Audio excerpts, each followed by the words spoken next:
Thiru director, actor and Parthiban அவர்கள் வந்து பார்த்தீங்கன்னா, ரீசென்ட் டைம்ஸ்ல நெறைய இன்டர்வியூஸ் வந்து குடுத்துட்டு இருந்தாரு. அவரோட படத்துக்கான ப்ரமோஷன்ஸா. அதுவும் வந்து பார்த்தீங்கன்னா, அவர் கடைசியா நெறைய படங்கள் வந்து இயக்குன எல்லா படங்களும் வந்து பார்த்தீங்கன்னா, ஒரு எக்ஸ்பெரிமென்டல் த்ரில்லர் மூவிஸ் அப்படின்னு சொல்லலாம். ஏன்னா, அந்த அளவுக்கு வந்து பார்த்தீங்கன்னா, புது விதத்த ரொம்ப அழகாவும், ரொம்ப மக்களுக்கு புடிச்ச மாரியும் எடுக்கிற ஒரு ஆக்டர் அண்ட் டைரக்டர் தான் வந்து பார்த்தீங்கன்னா, பார்த்திபன் சார்.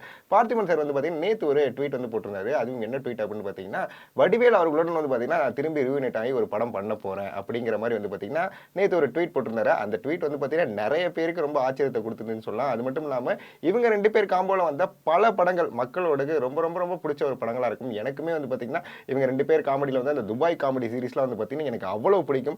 அந்த அளவுக்கு வந்து பார்த்தீங்கன்னா, இவங்க 2 பேரோட காமெடி வந்து பார்த்தீங்கன்னா, மக்கள் எல்லாருக்குமே ரொம்ப புடிச்ச ஒரு செயல்னு சொல்லலாம். அது மட்டும் இல்லாம, இன்னைக்கு ஒரு பதிவு வந்து பார்த்திபன் சார் வந்து போட்டுருக்காரு.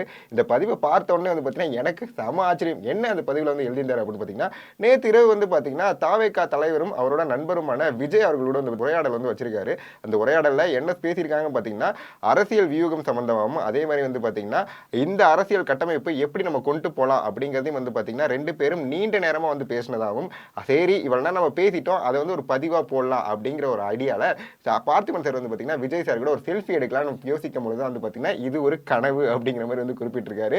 என்னடா அது பகல்ல இந்த மாரி ஒரு கனவு வருதே அப்படிங்கிற மாரி வந்து பார்த்தீங்கன்னா, பார்த்திபன் சார் ஒரு கொஸ்டின் மார்க் எழுப்பியிருக்காரு. இந்த விஷயம் வந்து பார்த்தீங்கன்னா, அவர் ட்வீட் போட்டதுக்கு அப்புறம் நமக்கே இது ஒரு கன்ஃபியூஷனா தான் இருக்குன்னு சொல்லலாம். என்ன அப்படின்னு பார்த்தீங்கன்னா, பார்த்திபன் சார் இப்படி ஒரு ட்வீட் வந்து எதுக்கு இப்ப போடணும்? இது உண்மையாலுமே நடந்ததா? இல்ல மக்களுக்கு இத கனவு மாரி காட்டுறாரா? அப்படிங்கிறது கண்டிப்பா தெரியல. ஏன்னா பார்த்திபன் சார் வந்து பார்த்தீங்கன்னா, இதுல குறிப்பிட்ட ஒரு விஷயம் வந்து எழுதியிருக்காரு.